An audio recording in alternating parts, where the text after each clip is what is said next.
Eu quero que você pegue tua Bíblia aí, abra lá já em Epístola aos Colossenses, capítulo 1. Hoje nós vamos ler do verso 9 ao 12.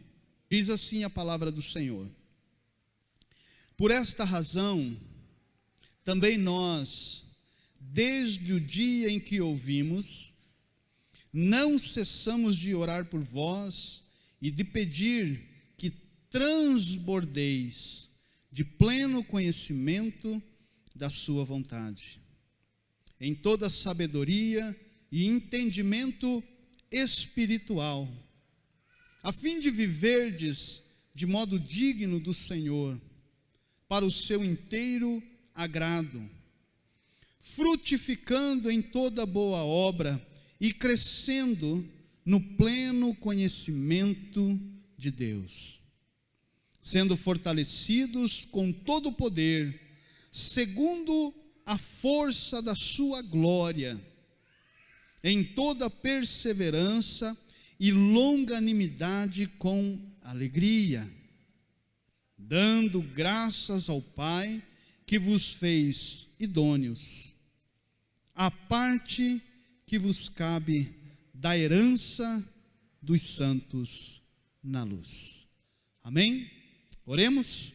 Curve tua cabeça, feche os teus olhos, contemple a presença do Senhor. Pai, uma vez mais eu te agradeço pela oportunidade que o Senhor nos dá de, como igreja, poder neste tempo tão precioso que o Senhor reservou para nós, para estarmos aqui juntos, ceando, adorando ao Senhor, bendizendo o teu nome.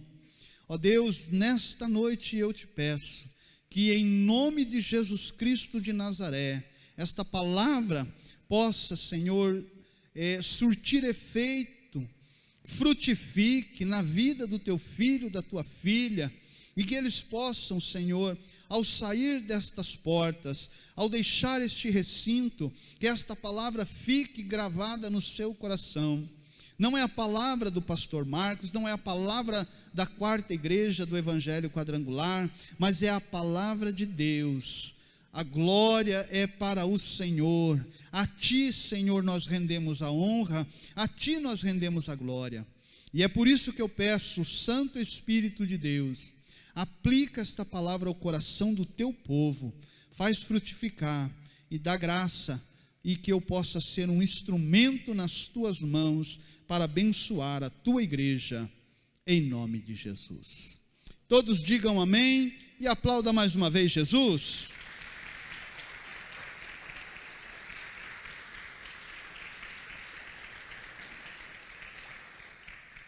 Glória a Deus. Queridos irmãos, então,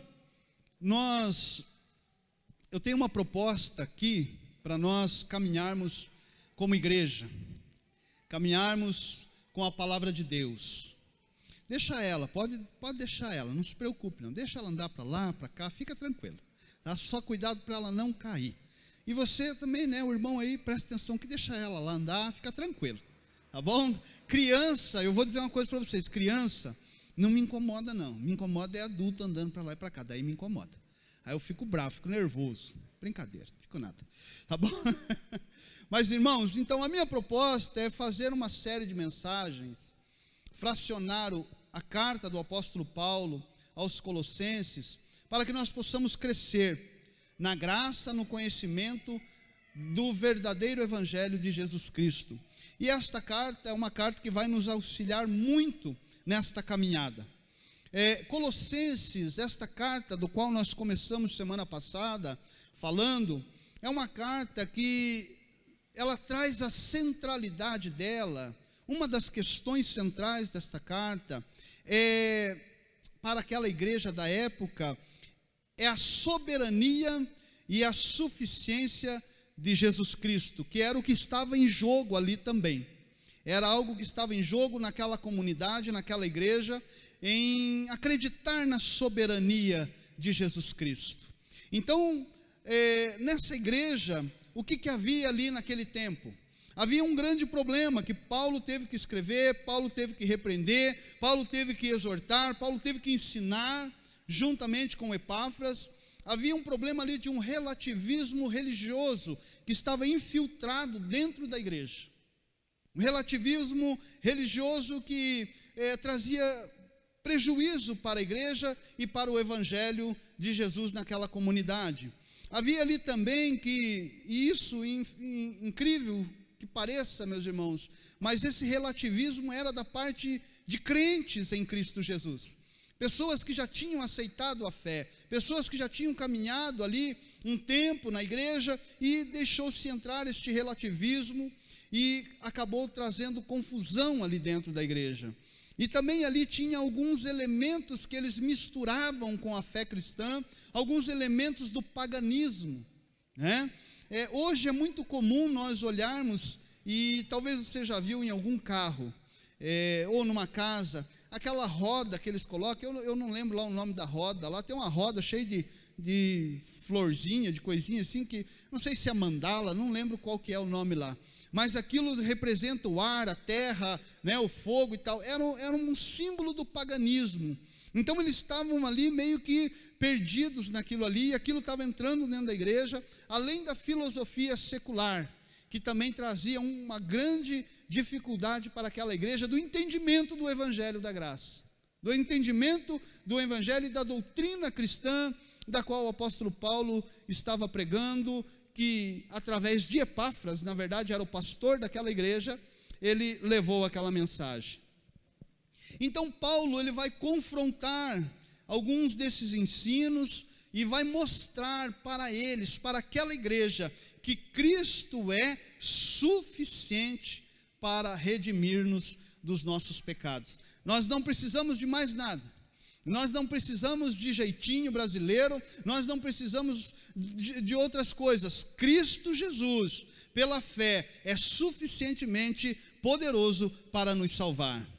E por isso, talvez, o tema desta mensagem, da qual eu elaborei aqui, coloquei aqui junto daquilo que nós estávamos estudando, que é Jesus, Ele é soberano e suficiente para nós. Jesus, Ele é soberano e suficiente para nós. Amém?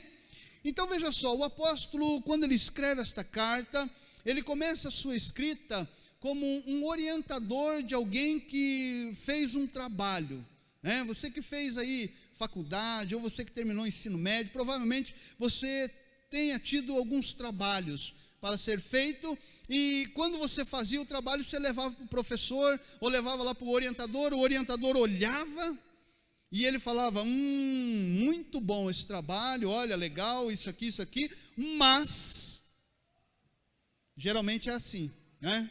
Elogia-se primeiro, e depois vem a bordoada, né?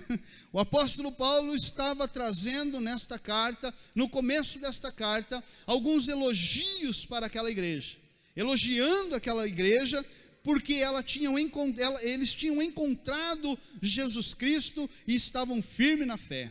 Mas ao longo da caminhada, ele também vai trazer algumas críticas, ele também vai trazer algumas instruções para aqueles irmãos, porque eles estavam ali entrando na ideia do paganismo, do relativismo, das coisas que não condizia com aquilo que Paulo e Epáfras tinham pregado naquele lugar. Então veja só, semana passada, no domingo passado, nós falamos que esta carta começa com o apóstolo Paulo falando da sua vocação, né? Num dos versículos ele diz, apóstolo de Jesus Cristo, pela vontade de Jesus, pela vontade de Deus. Então no começo ele já vai dar ali a sua credencial, dizendo que ele era apóstolo, mas não é apóstolo porque eu quero, não é apóstolo porque alguém me levantou como apóstolo, eu fui no lugar, alguém me ungiu lá e falou, a partir de hoje você é apóstolo. Não, o apóstolo Paulo diz, apóstolo pela vontade de Deus. E quando nós olhamos para isso, se nós formos lá para o capítulo 9 de Atos, nós vamos ver o encontro deste grande homem de Deus com o Senhor Jesus, naquele caminho onde ele ia prender os cristãos. Então nós falamos sobre isso, falamos também da saudação dele para com os fiéis em Cristo Jesus daquele lugar. ele estava falando dessa saudação dos fiéis, dos santos, e nesse meio ele diz, olha, graça e paz da parte de Deus. Então eu falei aqui semana passada, que quando nós desejamos algo para alguém, né, um bom dia, uma boa tarde, uma boa noite, olha que tudo vá bem, o apóstolo Paulo estava desejando graça e paz para aquele povo. E a graça, meus irmãos, eu também falei aqui, que a graça é ao agente salvador que é do Senhor para as nossas vidas. A graça vai te salvar. E eu trouxe aqui a palavrinha chamado caris, né, que do grego, e a condição espiritual de alguém governado pelo poder da graça divina. Alguém que recebeu um grande privilégio, alguém que recebeu uma grande generosidade, que foi a salvação pela fé em Cristo Jesus. E esta graça nos alcançou. Aleluia! E ele falava também da paz. Então ele diz graça e paz, né? A paz fará com que você saiba que você está salvo. Porque a Bíblia nos fala, meus irmãos, que esta paz que excede todo o entendimento humano, que por mais que a gente passe por grandes dificuldades, tribulações, problemas, situações, mas nós temos paz em sabermos que nós estamos na mão do nosso Deus Todo-Poderoso. Então o apóstolo Paulo fala sobre isso, que a paz era aquela que trazia o entendimento de que agora eles estavam em paz com Deus. E aí eu me lembro que eu citei Romanos 5:1, que dizia, justificados, pois, pela fé em Cristo Jesus, tenhamos agora paz com Deus. Uma vez justificado, uma vez alcançado por Jesus, nós agora não estamos mais em guerra com o Senhor. Nós não temos mais guerra. Antigamente nós estávamos com guerra. Nós estávamos contrário à vontade de Deus. Mas através de Jesus Cristo, através de entregar a sua vida, de aceitar Cristo, de reconhecer os seus pecados, se arrepender e confessar, e através da fé em Cristo Jesus, agora nós temos paz com Deus. E esta paz que nos garante que nós temos a vida eterna. Então a paz traduz aqui o estado tranquilo de uma pessoa que tem a certeza da sua salvação em Cristo. Então nós falamos sobre isso, e eu também quero relembrar aqui que falamos também de 3 características positivas que o apóstolo Paulo identificou naqueles irmãos. E ele ressalta essas 3 características. Ele fala da fé, ele fala do amor daqueles irmãos, e ele fala da esperança que eles tinham. A fé é aquela que nos leva acima das coisas deste mundo. A fé é aquela que nos faz caminhar dia após dia na presença do Senhor. O amor é aquele amor que faz com que nós entendamos o Senhor, que nós buscamos a Ele, a vontade dEle acima de nós. E também o amor para com o nosso próximo. Porque, irmãos, quando nós recebemos do amor de Deus, da graça de Deus, é automático nós queremos partilhar este amor, né? E o amor para com Deus, para fazer a sua vontade, mas também para alcançar os irmãos. E ele diz da esperança, que a esperança de vida eterna, a esperança no Senhor, nos garante no meio da provação. Quando nós perdemos a esperança no Senhor, nós perdemos, irmãos, no meio das provações. Então nós falamos de tudo isso daqui, e hoje nós vamos falar aqui rapidamente deste versículo 9 ao 12, que diz assim: por esta razão também nós, desde o dia em que ouvimos, ouviam o que eles ouviram? De quem que ele ouviu?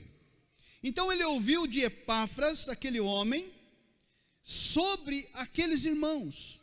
Foi Epáfras, este homem que chegou até Paulo, falando para ele do que estava acontecendo e como eles tinham alcançado a fé em Jesus Cristo.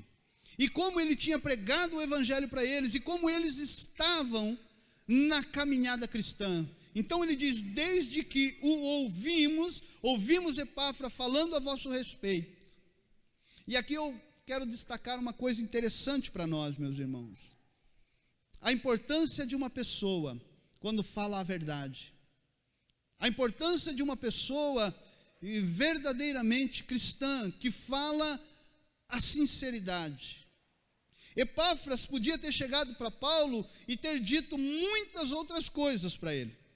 Podia ter reclamado, podia ter murmurado, falar daquele povo lá, meu Deus do céu, aquele povo lá não vai. Paulo, dá um jeito, coloca um outro lá, porque aquele povo não adianta. Não dá certo, já prego o evangelho para eles, eles aceitam, daqui um pouco eles estão voltando para as práticas antigas. Ele poderia falar um monte de coisa, mas ele traz um relato a Paulo de coisas boas que aqueles irmãos estavam tendo, que eles estavam desenvolvendo na sua caminhada cristã.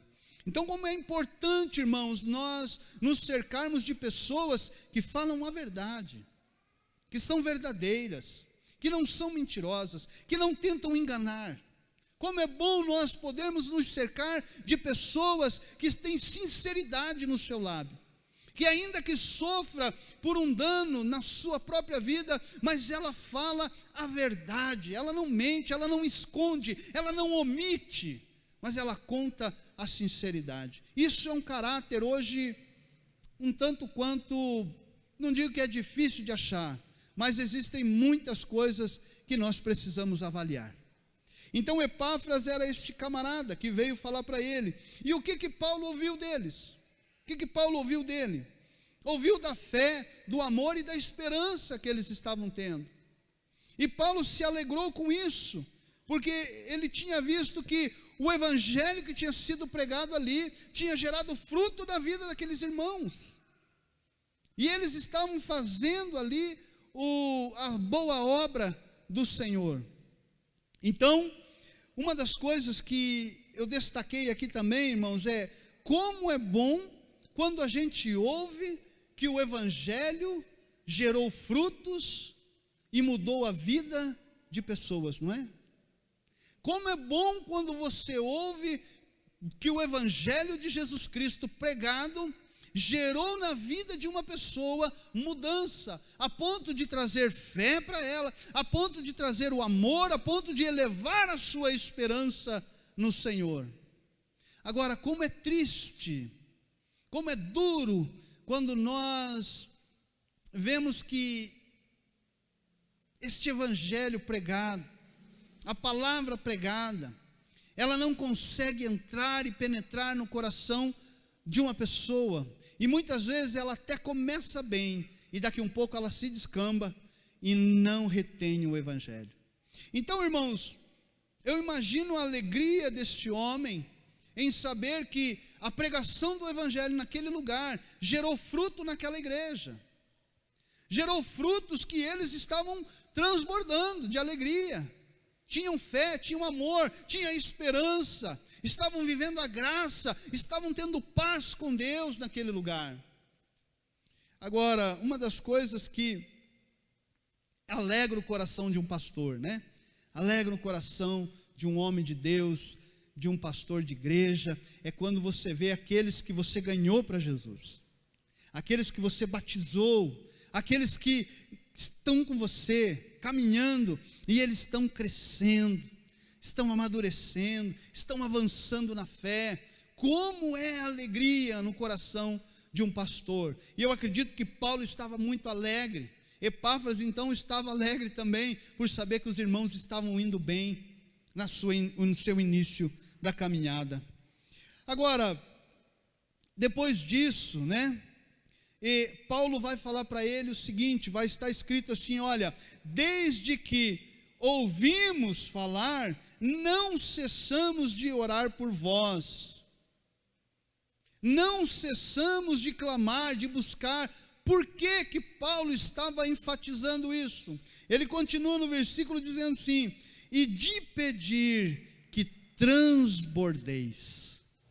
O coração do apóstolo era o desejo daquelas pessoas continuarem transbordando. E transbordando o que, pastor? Seja olha só, transbordar seria estar além do suficiente. Vamos pensar numa caixa d'água. Caixa d'água vai enchendo, fechou o ladrão, né? É o ladrão que chama aquele negocinho lá, né? Fechou o ladrão e essa caixa d'água vai enchendo, a ponto que a água começa a cair pelos lados, e ela começa a transbordar, e começa a molhar tudo que está ali, e dependendo do tempo que esta caixa d'água fique sendo cheia de água, e transborde de água, vai ser o alcance da inundação. Então o coração de Paulo estava dizendo: eu quero e eu não paro de orar por vocês, para que isso aconteça, que vocês transbordem, para que vocês fluam, e já que vocês receberam com tanta graciosidade a fé, o amor, a esperança, a graça de Deus se manifestou na vida de vocês, agora eu oro para que vocês transbordem de alegria, mas transbordar do que, pastor? Só de alegria? Transbordar do quê? Então a alegria e a oração dele era que eles transbordassem, sabe do quê? Do pleno conhecimento da sua vontade. A oração dele era: olha, glórias a Deus por vocês terem conhecido o Evangelho, glórias a Deus por vocês estarem dando frutos, mas a minha oração é que vocês continuem, e que este Evangelho que vocês receberam, ele transborde, a ponto de que vocês venham ter o pleno conhecimento da vontade de Deus. Irmãos, falar de vontade, muitas vezes, quanto à vontade de Deus, nós ficamos um pouco confusos. Eu não sei se você já falou, ou eu já falei, eu acredito que você também, e talvez muitos que estão me ouvindo agora, falam até hoje. Quando se pergunta: e aí, como é que está a coisa, como é que você vai fazer, o que vai acontecer e tal, e aí a pessoa diz assim: olha, não sei, a vontade de Deus, né? Eu não sei a vontade de Deus, então estou esperando a vontade de Deus se manifestar na minha vida.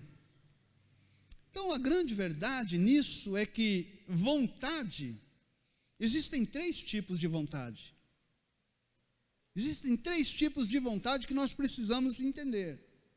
Primeiramente, a vontade nossa. A nossa vontade. E muitas vezes, em uma grande parte das vezes, a vontade nossa não está alinhada com a vontade de Deus. E muitas vezes, quando nós fazemos a nossa vontade, sem estar alinhado com a vontade de Deus, nós temos um resultado. E o resultado é qual? Geralmente nós quebramos, é isso mesmo que você pensou, quebramos a cara, quando nós fazemos a nossa vontade. Então a vontade nossa, meus irmãos, ela tem que ter um cuidado. Você já ouviu alguém dizer assim: não, eu não senti, eu senti, e o meu coração, não sei, meu coração não está legal. Talvez você já viu isso, talvez você já ouviu alguém dizer assim: olha, não, você precisa fazer aquilo que o coração te manda. Em outras palavras, ele está dizendo assim: faça o que você quiser, desde que seja para o teu agrado, para a tua alegria, faz o que o teu coração manda. Mas a palavra de Deus não diz isso. A palavra de Deus diz em Jeremias 17:9, que fala o seguinte: enganoso é o coração. Enganoso é o coração, mais do que todas as coisas, e desesperadamente corrupto. Quem o conhecerá? Talvez nós, por mais boa intenção que nós tenhamos, muitas vezes nós somos enganados pelo nosso próprio coração. Por isso que o Senhor diz que não devemos confiar no nosso coração, e confiar naquilo que Ele fala, porque muitas vezes a vontade de Deus, meus irmãos, dói para nós. Muitas vezes a vontade de Deus não é a nossa vontade, não quero. Deus muitas vezes mostra e fala: este namoro não é para você, vai te desviar. Mas o desejo do nosso coração, a carnalidade da nossa alma, diz: não, mas eu quero. Já viu aquela história? Daí a pessoa vai lá, ora, Senhor, faça-se a tua vontade, desde que a tua vontade seja minha. Olha, não entra neste negócio. Esse negócio não é para você. Esse negócio não é para um servo de Deus, para uma serva de Deus. Mas aí, o nosso coração diz: não, mas eu sinto paz, estou sentindo bem. E entra no negócio errado. Então o coração do homem é enganoso. Por isso que nós temos que ter cuidado com a nossa vontade. E a segunda vontade é a vontade do outro. A vontade do outro. Muitas vezes nós cedemos à vontade do outro a vida inteira, fazendo só a vontade do outro, fazendo a vontade das pessoas, e nos esquecemos da vontade de Deus, e nos esquecemos também até da nossa própria vontade. E vivemos uma vida degradante, em função de uma outra pessoa, em função de um relacionamento, em função de um trabalho, em função de tantas coisas. Então a vontade do outro também, ela é ruim, em alguns casos. Agora é lógico, né? Então eu não posso fazer a vontade do meu filho, uma coisa aqui, outra ali. Isso não é a verdade. A gente sabe que tem coisas que têm limites, né, meu irmão? Nós precisamos ter limites na nossa vida e equilíbrio. Mas a terceira e não última é a vontade de Deus. Fazer a vontade de Deus. Mas qual é a vontade de Deus então, pastor? A vontade de Deus é que venhamos crescer espiritualmente através do conhecimento. E toda sabedoria e entendimento espiritual. Esta é a vontade da igreja. Ou melhor, esta é a vontade de Deus para a igreja. Meus irmãos, Deus nunca foi, o desejo de Deus nunca foi que o servo dele, o filho dele, estagnasse, parasse, não avançasse, não crescesse. Isso não é a vontade de Deus. A vontade de Deus que Paulo está dizendo aqui, dizendo para aqueles irmãos, é que eles venham a crescer espiritualmente. Queridos, infelizmente no mundo de hoje, muitos cristãos são imaturos espiritualmente. Eles vivem de orações e orações aqui e ali, correm atrás de profeta aqui, profeta lá, palavra aqui, palavra lá, revelação aqui, revelação lá, e esquece que ele precisa crescer e conhecer, se aprofundar na presença de Deus, entender as coisas espirituais de Deus. Enquanto nós ficar dependente das pessoas, e aqui eu abro um parênteses, eu não estou dizendo que não devemos depender de pessoas, que nós não devemos pedir ajuda às pessoas, não é isso. Mas pessoas ficam dependentes a vida inteira de pessoas, de profetas, de palavra. Havia um tempo, meus irmãos, eu não sei se aqui tem, acho que é capaz de ter ainda hoje, que tinha a tal da caixinha da promessa. Lembra da caixinha da promessa? Aí a caixinha da promessa ia lá, tirava um versículo. E aquele versículo, a pessoa olhava e falava: uau, Deus está falando comigo. Glória a Deus, vou avançar. Mas o interessante da caixinha de promessa é que não tinha nada contra ninguém. Não tinha nada dizendo assim: você precisa se arrepender, confessar Jesus, você precisa voltar às práticas das primeiras obras. Não, era só bênção. E eu não estou contra a caixinha de promessa, por favor. Mas é muito cômodo nós vivermos desta forma e não buscar na profundidade espiritual da palavra de Deus. Então, meus irmãos, a vontade de Deus é que nós venhamos a crescer espiritualmente, através do conhecimento e sabedoria, do entendimento espiritual ou inteligência espiritual. Hoje se fala muito em inteligência, né? Inteligência emocional, inteligência espiritual, inteligência, isso, aquilo. Amém. Mas o desafio para nós é crescermos espiritualmente no conhecimento, não apenas o conhecimento intelectual da palavra de Deus. Você já viu aquelas pessoas assim, que ele não vai à igreja, ele não está assim, debaixo de pastor nenhum, ele diz, eu não fico debaixo de pastor, esse negócio não é comigo, mas ele vai aqui, vai ali, vive uma vida meio torta, mas quando você vai falar com ele, ele conhece tudo da Bíblia, aí você olha e fala assim, puxa vida, hein, esse aí, olha, ele não vai lá na igreja, ele nem conhece lá os irmãos da igreja, mas conhece a Bíblia, mas a vida dele é tudo torta. Ele conheceu no intelectual, ele não teve uma experiência com Jesus, ele não teve uma experiência real de transformação. Então não é esse conhecimento intelectual, mas o conhecimento de ter uma experiência real com Cristo, de abrir o coração e deixar Jesus ministrar nas nossas vidas. Então é isso que ele está dizendo, que era a vontade de Deus é essa, que nós venhamos a crescer, que nós venhamos a nos desenvolver. Como eu disse, nunca foi vontade de Deus que seus filhos ficassem estagnados na sua vida cristã. Não é vontade de Deus. Meus irmãos, tem pessoas que aceitam a Cristo e vivem 40, 50 anos, vai ser salvo? Vai viver ali na presença de Deus, vai ser salvo, mas não cresceu nada. Ela não avança, ela não procura fazer algo diferente para que a sua vida cresça espiritualmente. Então a vontade de Deus é que nós venhamos a crescer. Então esta era a oração.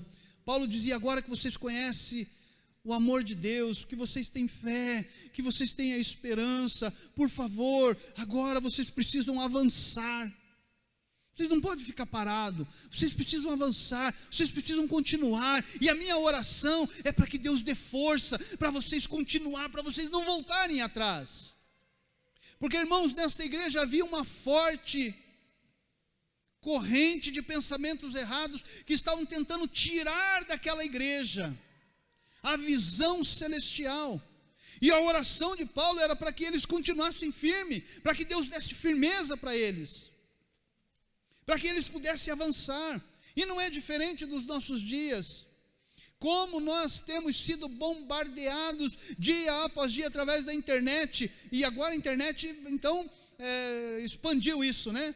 De coisas erradas, de coisas duvidosas, que crentes de antigamente, velhos de casa, começam até a colocar caramiola na cabeça e duvidar da palavra de Deus. Será que este Jesus é assim mesmo? Não, mas lá na igreja tal, eu ouvi outra coisa. Lá no fulano de tal, me falaram outra coisa. Isso daí eu não sei, será que é assim? Mas por quê?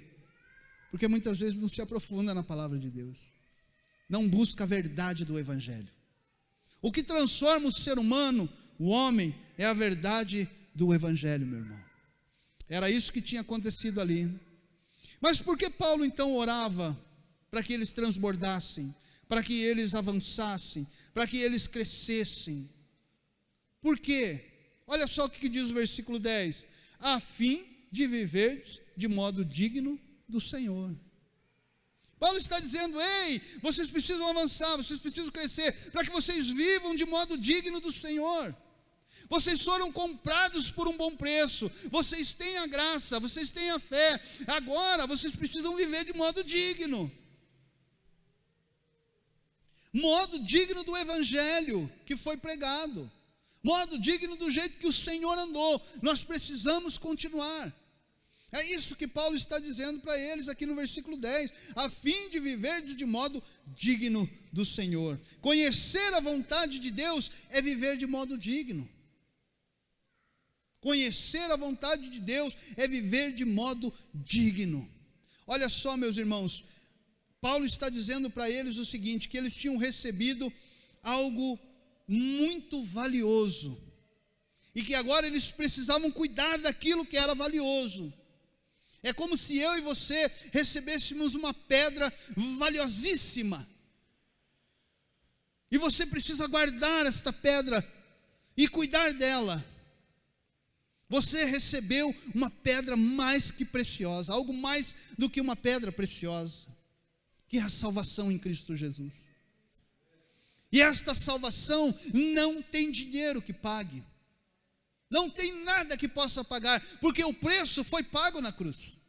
Eu e você não podíamos pagar o preço, não tinha como, nós não íamos suportar a cruz. E através dos sacrifícios de animais que eram expedidos no Antigo Testamento, nós não íamos conseguir ser justificados. Mas Cristo veio e cumpriu a lei na sua risca, para que nós pudéssemos nele ter a vida eterna. Então ele comprou eu e você, nos comprou com o seu sangue, e é por isso que nós estamos hoje aqui, na ceia. E uma das coisas que eu fico bravo, irmãos, eu vou dizer para vocês, é crente que falta na ceia. É crente que não vem na ceia, não porque ele não pôde, porque alguma coisa, porque deu um problema, está a saúde, não vem. É como se nós estivéssemos desprezando o sacrifício da cruz, um ato tão sublime da parte de Deus para nós. E eu vou dizer uma coisa para vocês, com as lives, é uma bênção, né, irmão? Você pode fazer a tua ceia lá na tua casa, com a sua família, amém, você está em comunhão. Mas a essência da ceia é a comunhão dos santos. Então esse preço que ele pagou, meu irmão. Olha, queridos irmãos, como é bom quando nós temos, para quem é pai, um filho obediente, não é? Não traz alegria, não traz felicidade para o pai, para a mãe. Você vê o filho obediente, perfeito não, né? Não é perfeito, ninguém é.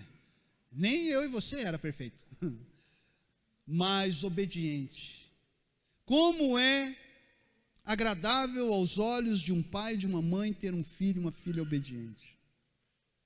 E como é agradável aos olhos de Deus, aos olhos do nosso Senhor, ter filhos obedientes a Ele. Filhos que o agrade.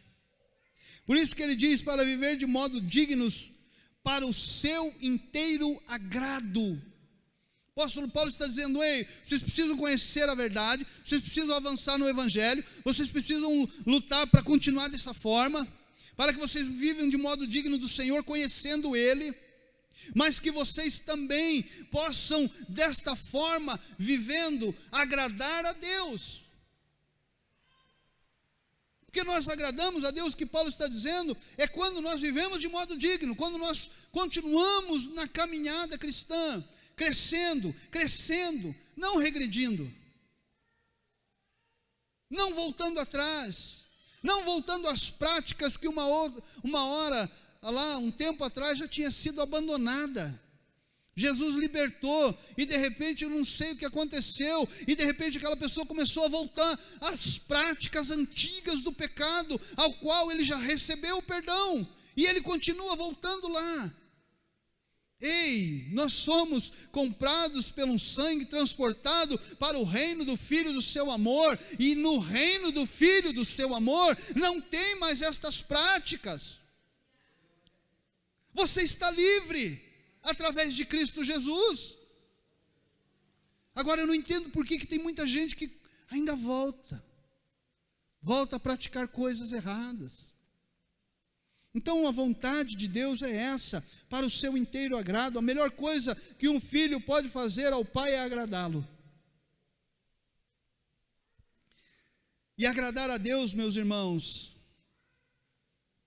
além de conhecê-lo e prosseguir em conhecer ao Senhor, o versículo também vai dizendo assim, para o seu inteiro agrado, frutificando em toda boa obra e crescendo no pleno conhecimento de Deus. Veja, Paulo volta à questão do conhecimento, mas ele diz assim, que eles precisavam frutificar. Irmão, a maior evidência de Jesus Cristo na vida de uma pessoa são os seus frutos.